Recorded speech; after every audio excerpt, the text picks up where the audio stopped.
जय गुरु जी, शुक्राना गुरु जी। ओम नमः शिवाय, शिव जी सदा सहाय। ओम नमः शिवाय, गुरु जी सदा सहाय। गुरु जी मेरे को 2-3 दिन से बोल रहे हैं कि अपना शुक्राना सत्संग शेयर कर, बट मैं किसी न किसी रीज़न से डिले हो रहा है ये सत्संग। तो आई एम सॉरी गुरुजी, मुझे माफ़ कर दीजिए। मैं आप संगत जी सबसे भी माफ़ी मांगती हूँ, क्योंकि ये किसी के लिए कोई मैसेज है जो गुरुजी मुझे कल से बहुत ज़्यादा बारी बोल चुके हैं, और मैं किसी न किसी रीज़न से इसको नहीं कर पा रही। तो मैं इसके लिए माफ़ी मांगती हूँ गुरुजी से हाथ जोड़ के, आप सबसे हाथ जोड़ के। तो गुरुजी ने बार बार मैसेज में मुझे ये बोला कि मेरे अभी तक जो भी गुरुजी ने सत्संग शेयर कराए हैं, थोड़ा सा स्टार्टिंग से स्टार्ट करना, ताकि जिनको भी मैसेज मिलना है वो मैसेज मिले। संगत जी, क्या हुआ कि तो मैं अपना सत्संग स्टार्टिंग से स्टार्ट करती हूँ। मेरे पास बहुत अच्छा काम चल रहा था। मैंने एक सपना देखा था कभी, कि मैं बहुत पैसे कमाऊँ और अपना नाम कमाऊँ, और मैं फार्मा इंडस्ट्री से हूँ। तो मैं फार्मा इंडस्ट्री में अपना नाम कमाऊँ और इतना कमाऊँ कि लोग मुझे मेरे नाम से जानें, और मेरे पास खूब पैसे हों। तो गुरुजी से मैं हमेशा यही बोलती थी। तो ऐसा भी दिन आया, मतलब गुरुजी को, सॉरी संगत जी, मैं ये बताना भूल गई कि मैं गुरुजी से कब जुड़ी थी। मैं गुरुजी से 2013 में जुड़ी थी। बट मैं सिर्फ गुरुजी के मंदिर गई थी। गुरुजी ने वहाँ पे, जब मैं पहली बार ही गई थी गुरुजी के बड़े मंदिर, तो पूरी रात मेरे दिमाग में वो गुरुजी के भजन और शब्द चले थे, और बहुत अलग तरीके का एक कनेक्शन, एक खिंचाव था कि मैं अगले दिन भी अपनी मम्मा को फ़ोन करके कह रही थी कि मुझे आप वहीं पर ले चलो। मुझे गुरुजी से जोड़ने वाली मेरी मदर ही थी। तो खैर, मैंने भी सबकी तरह गुरुजी से पहले कुछ कुछ बोला कि मैं नहीं मानती किसी भी गुरु को, और उस समय वो प्रचलन चल रहा था, कुछ और बाबा से आए हुए थे जिसके पीछे लोग मिसगाइड हो जाते थे। तो मेरे को लगा कि उसके पीछे सच ये था कि मेरे को लगता है कि मैं कहीं विश्वास करने लग जाऊँ, मेरा विश्वास टूट जाए, तो मेरे को किसी पे विश्वास ही नहीं करना। ये वो वाली फीलिंग के लिए मैंने अपनी मदर को कहा था कि आप प्लीज़ मुझे कहीं भी कन्विंस मत करो। तो गुरुजी माफ़ी, क्योंकि मैं आपको सच में नहीं जानती थी और आपकी पावर्स और आपको नहीं जानती थी। बट हम 2013 से जाते रहे बड़े मंदिर, बीच बीच में कभी साल में 2 बार 3 बार जब भी गुरुजी ने बुलाया। बट पता नहीं क्या हुआ कि 2000 आई सपोज़ 18 या 17 से, 16 से भी मैं कह सकती हूँ, 17 से, 2017 या 18 से गुरुजी मेरे को अपने बर्थडे पे ज़रूर बुलाते थे बड़े मंदिर। तो साल में मैं जाऊँ या ना जाऊँ, बट मैं बड़े मंदिर उनके बर्थडे पे ज़रूर जाती थी, और अपनी सारी बातें मैं गुरुजी के मंदिर में वहीं बैठ के करती थी, चाहे मुझे आंसर मिलते थे, उस समय नहीं मिलते थे। बट जो अभी मेरा कनेक्शन हुआ गुरुजी से, वो पहले 6 महीने पहले, पिछले साल 2023 में हुआ। और वो भी, उसके पीछे भी एक यही रीज़न है कि मेरे को अपनी जॉब में, मैं बहुत अच्छा काम कर रही थी। हाँ, मैं पूरा ऑल इंडिया नेटवर्क देख रही थी और सब कुछ बहुत अच्छा जा रहा था। बट पता नहीं कैसे हुआ, वो कहते हैं ना, जैसे आप अपनी ऊंचाइयों को, एक अपने आपको ऐसा लगता है कि आप अपने सपनों की राह को अचीव करने वाले हो, तो आप एकदम से गिरते हो ज़मीन पे, और आपको पता लगता है कि आपने क्या क्या गलतियाँ करी, और उस समय आप मानने के लिए तैयार नहीं होते हो। वही डाउनफॉल था। बहुत सारा कुछ गलत चल रहा था जॉब में, मैं कोई डिसीजंस नहीं ले पा रही थी। एंड आई इमीडिएटली आस्क गुरुजी। उस समय मैंने गुरुजी से, मेरी बात होने लग गई थी लास्ट ईयर अप्रैल और मई में, कि गुरुजी आप मुझे गाइड करो, आप मुझे गाइड करो।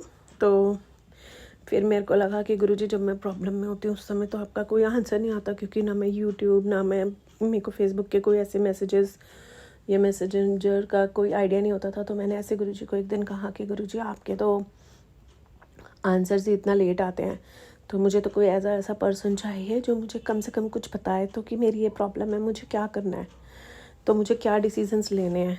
तो क्योंकि मेरे को बार बार इंट्यूशंस और गुरुजी मुझे दिखा रहे थे कि ये जॉब तेरे लिए नहीं रह गई है, you need to get out of it because now this is a help for you.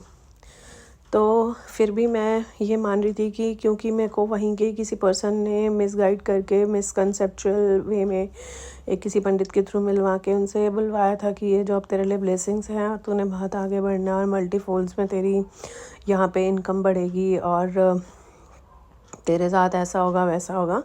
तो मुझे ऐसा लगता था कि मैं कोई गलती ना कर दूं, जबकि मुझे सारे सर्कमस्टांसेस ऐसे बनते हुए दिखते थे कि मेरे को इमीडिएटली उसको छोड़ देना चाहिए। And one very fine day ऐसा ही हुआ कि I cried a lot because that was the highest बेइज्जती जिसको बोलते हैं हो गई थी। And I cried a lot. उस समय मैं बहुत अकेली थी कि मैं किसी से भी बात करी थी तो मैं अपनी सारी बातें अपने हस्बैंड को शेयर करती थी। हस्बैंड से भी बात करी तो उन्होंने भी सीधा ऐसे कह दिया कि उन्होंने भी मेरा मजाक बनाया कि रोज़ का तेरा यही चल रहा है। तो किसी को बता नहीं पा रही थी। और गुरुजी, संगत जी, वैसे मैं बीच में अपना सत्संग रोकते हुए बता रही हूँ कि मैंने लिखे बहुत सारे अलग अलग पॉइंट्स थे कि मुझसे आज ये गुरुजी क्यों सत्संग शेयर करा रहे हैं। गुरुजी जानते हैं, शायद कोई और संगत इसके लिए बहुत ज़्यादा नीडी होगी। तो मैंने ऐसे ही दिल से बोला कि गुरुजी प्लीज़ मेरे पास किसी को भेजो जो मुझे कोई तो हो जो ये बताए कि मुझे क्या करना चाहिए। तो बाय डिफ़ॉल्ट 1 महीना पहले ऐसे ही किसी ने मुझे बोला था कि ये पंडित है, ये बड़ा सही सही बताते हैं। तो मुझे अब यकीन है पूरा कि गुरुजी ने उनको मेरे लिए भेजा था, क्योंकि मैं ऐसा पर्सन मांग रही थी बार बार गुरुजी से, और गुरुजी को नहीं मांग रही थी। तो मैंने उनको कॉल करा। वो कॉल करने के बहुत सारे पैसे लेते हैं। मैंने उनसे बोला कि बस आज मैं आपको कोई पैसे नहीं दे पाऊँगी, क्योंकि मेरी सिचुएशंस ठीक नहीं है अभी, और मैं मेंटली भी बहुत ज़्यादा टॉर्चर हो चुकी हूँ। And now this is the height of like my sufferings. तो आप प्लीज़ मुझे गाइड करिए और देख के बताइए कि क्या होना है मेरे साथ, या मुझे क्या एक्शंस लेने पड़ेंगे। तो उन्होंने मुझे कहा मैं आपको आधे घंटे, पता नहीं 1 घंटे में कॉल करता हूँ। मेरी उनसे बात हुई और उन्होंने बोला इमीडिएटली छोड़ दो। उन्होंने मुझे नेक्स्ट डे की प्लानिंग बताई कि ऐसा ऐसा करके छोड़ना, इससे क्या होगा कि तुम्हारा हाथ ऊपर आ जाएगा और वो सामने वाला तुम्हारे पीछे भागेगा। आई सेड क्या ये गलत नहीं होगा? उन्होंने कहा मैं जैसा कह रहा हूँ बस वैसा कर दो, विश्वास रखो तुम्हारे साथ गलत नहीं होगा, और तुम्हारे साथ ऊपर वाला आएगा और तुम्हारे को आगे बहुत आगे ले जाएगा। आई सेड बस मेरे को यही सुनना था कि कोई मुझे आके ये कह दे कि मैं जो कर रही हूँ बस वो ठीक कर रही हूँ।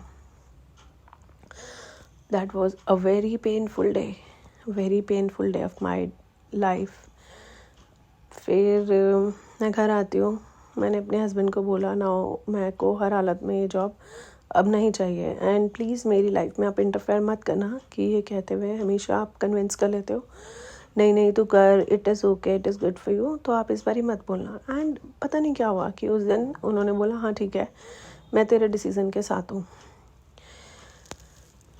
Next very fine day I did the same which is जो भी बात उन पंडित जी ने मेरे को बताई थी। एंड मैं फिर वही बताती हूँ कि वो गुरुजी ही थे जो मुझे गाइड कर रहे थे। हर मिनट उन्होंने मेरा साथ नहीं छोड़ा। मैंने उन्हें पहचानने में बहुत देर कर दी। तो आई एम सॉरी गुरुजी, मुझे माफ़ करिए। बट कहीं ना कहीं मेरा सत्संग फिर से बड़ा हो जाएगा, तो मुझे ये भी डर लग रहा है कि मैं बहुत शॉर्ट में बहुत सारी चीज़ें कवर करूँ। तो मेरे को इमीडिएटली नेक्स्ट वेरी डे से, that day was I suppose Saturday, और मंडे ऑनवर्ड्स मुझे एक और जॉब मिल जाती है जिसमें मुझे सेम पैकेज पे हायरिंग हो जाती है। क्योंकि मैं इमोशनली बहुत ज़्यादा हर्ट थी। ऐसा हर्ट थी कि आप किसी को अगर फिज़िकली बहुत मारते हो तो जो उसके शरीर पे घाव होते हैं वो देख सकते हो, बट आपकी जो आत्मा पे घाव लगते हैं आप वो देख नहीं सकते हो। तो नया एटमॉस्फेयर में मेरे को सेटल होने में बहुत दिक्कत हो रही थी। 1.5 से 2 महीने हो गए थे मैं बस गाड़ी ड्राइव करती थी, क्योंकि वो जॉब भी मेरी बहुत दूर थी। और मैं रास्ते भर धीरे धीरे गुरुजी से भजन सुनते हुए, क्योंकि मुझे बड़ा आराम मिलता था, और मैं खूब रोती थी गुरुजी के आगे। मैं गुरुजी से बहुत लड़ाई करती थी।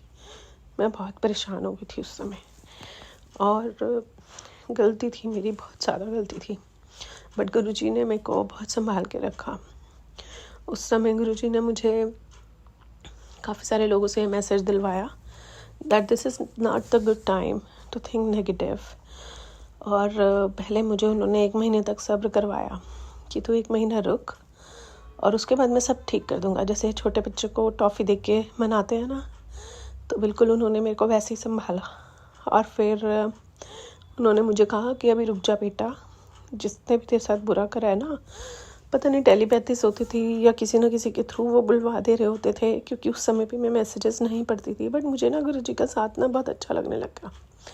मुझे ऐसा लगने लगा कि मेरे लिए लोग तो बहुत ही बेकार है। मुझे जब भी बात करनी है या मेरे को सत्संग सुनती रहती थी और अपना काम करती रहती थी। 3 महीने तक सब ठीक हुआ। बट जहाँ वहाँ पे भी, क्योंकि गुरुजी ने मुझे अभी बताया है कि किसी ने मेरे पे ब्लैक मैजिक करा हुआ था, तो वो 3 महीने बाद वहाँ का एनवायरनमेंट थोड़ा सा मेरे लिए पोल्यूटेड होने लगा। आई वॉज नॉट अवेयर, भगवान कसम गुरुजी को जानते हैं ये बात, कि मैं अपने काम में बहुत परफेक्टली फाइन चल रही थी। बट कहीं ना कहीं क्योंकि ये चीज़ें इफेक्ट करती हैं, तो गुरुजी ने मुझे वहाँ से इमीडिएटली निकाल के दूसरी जगह डाल दिया। मैं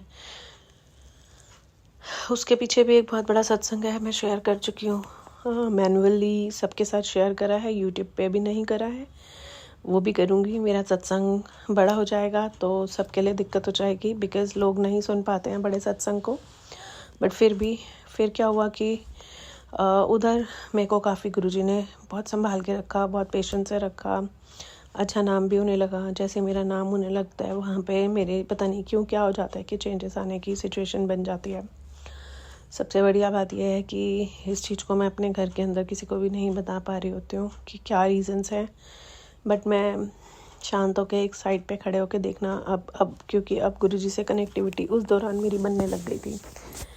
तो जिस दिन वो भी 7 डेट थी, गुरुजी ने मुझे बहुत बोला था। That was the first time जब गुरुजी ने मुझे 7 नंबर की ब्लेसिंग्स दी थी। तो जिस दिन उन्होंने कहा कि हमारे पास यहाँ पे फंड्स की शॉर्टेज है, आप प्लीज़ देख लीजिए कहीं और, तो मैं उनका बहुत दिल से शुक्राना करके आई।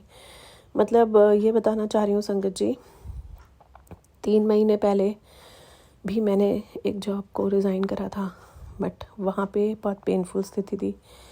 उस 3 महीने के टेन्योर में गुरुजी ने मुझे इतना संभाल लिया था कि जब 3 महीने बाद दोबारा वो सिचुएशन आई तो मैं शुक्राना करके निकली, हाथ जोड़े, इतनी खुश कि गुरुजी पे विश्वास बन चुका था उन 3 महीनों के अंदर। और गुरुजी को बोल रही थी, थैंक यू गुरुजी, आपने मुझे निकाल लिया। कोई तो रीज़न होगा और कुछ बहुत अच्छा आने वाला होगा। तो जो कॉन्फिडेंस मेरे अंदर गुरुजी ने दे दिया था वो देखने वाला था। मैं अपने अंदर ही अंदर प्राउड फील कर रही थी कि मैं अब गुरुजी के साथ जुड़ गई हूँ और मेरे पास वो वाली पावर है जो तुम्हारे पास क्या ही होगी। तो मैं ऐसा हो गई थी, सत्संग सुनने शुरू कर चुकी थी। और तब मैं गुरुजी के मैसेजेस में इतना बिलीव तब भी शायद पता नहीं करती थी या नहीं करती थी, बट सत्संग ज़रूर सुनती थी, भजन सुनती थी। और अपनी दुनिया में गुरुजी ने एक बड़ा अच्छा एटमॉस्फेयर बना दिया था। फिर नई दुनिया में कदम रखा गया। फिर एक और जॉब स्टार्ट हुई, वो उससे भी ज़्यादा दूर थी लोगों के लिए। It was a big challenge कि मैं रोज़ की पूरे 5 घंटे की, कई बारी 5-6 घंटे जाते थे, जर्नी आना जाना लगा के करती थी, जॉब करती थी, सुबह बच्चों को भेजती थी एंड कट गया। पहले दूसरे दिन हार मानी। गुरुजी कहते हैं मैं साथ हूँ ना, तू चल, ये मैं इधर को दे रहा हूँ। ऐसे जब गुरुजी आप ही दे रहे हो तो आप ही टपवा देना ये भी रास्ता। वहाँ पे गुरुजी ने मुझे बहुत कुछ सिखाया। वहाँ भी गुरुजी मेरे साथ हर हर पल चले। पता नहीं गुरुजी ने मेरे कितने कष्ट काटे होंगे, मेरे रास्ते भर कितने एक्सीडेंट हो जाते थे, हो सकते थे एक भी एक्सीडेंट गुरुजी ने नहीं होने दिया। क्योंकि जब भी मैं निकलती थी गुरुजी ने मुझे सिखाया, बोल गुरुजी मेरे साथ चलो। तो जब मैं बोल देती थी गुरुजी मेरे साथ चलो और गुरुजी मेरे साथ ही रहना, और गुरुजी मेरे जो मैं बोलूँ वो आप बोलोगे, जो मैं सोचूँ वो आप सोचोगे, तो गुरुजी कुछ भी गलती नहीं होने देते थे। इतनी पेशेंस के साथ इतनी बुरी बुरी सिचुएशंस को डील करना उन्होंने वहाँ पे मेरे को सिखा दिया। थैंक यू, शुक्राना शुक्राना शुक्राना गुरुजी, आप बहुत अच्छे हो। आपने मेरा हाथ नहीं छोड़ा किसी भी सिचुएशन में, मेरे से पहचानने में देर हुई। मैं मतलब गुरुजी हम सच में नहीं जानते, हमने तो बहुत गंदे कर्मास करे हुए हैं। वही है ना कि जिसको जब अपने कर्मों की पहचान हो जाए, जब आप मेरे को बताते हो सुबह सुबह कि मेरे को अब गुरुजी अब मेरे कर्म दिखाते हैं, मुझे बताते हैं। फिर गुरुजी ने मुझे बताया कि बेटा तेरे पे किसी ने ब्लैक मैजिक करा है, तो तेरे ऊपर इतनी इतनी प्रॉब्लम्स कोई कर रहा है, क्योंकि लोग ना तेरी उन्नति देख पाते हैं, ना तेरा आगे बढ़ना देख पाते हैं। और तो तेरे ही अपने घर में कोई है उन्होंने मुझे काफ़ी हद तक नाम भी बता दिया, उन्होंने मुझे काफ़ी सारी चीज़ों से रिलेट भी करवा दिया। मैंने अपने हस्बैंड के साथ भी डिस्कस करा, हालांकि उनको भी क्वेश्चन होते थे ऐसे कैसे हो सकता है। फिर 95% गुरुजी कटवा चुके हैं और रेस्ट 5% रह गए थे। फिर गुरुजी ने कहा हीलिंग प्रोसेस चल रहा है। फिर अब गुरुजी काफ़ी सारे अपने मैसेजेस के थ्रू बहुत सारी चीज़ें समझाते हैं।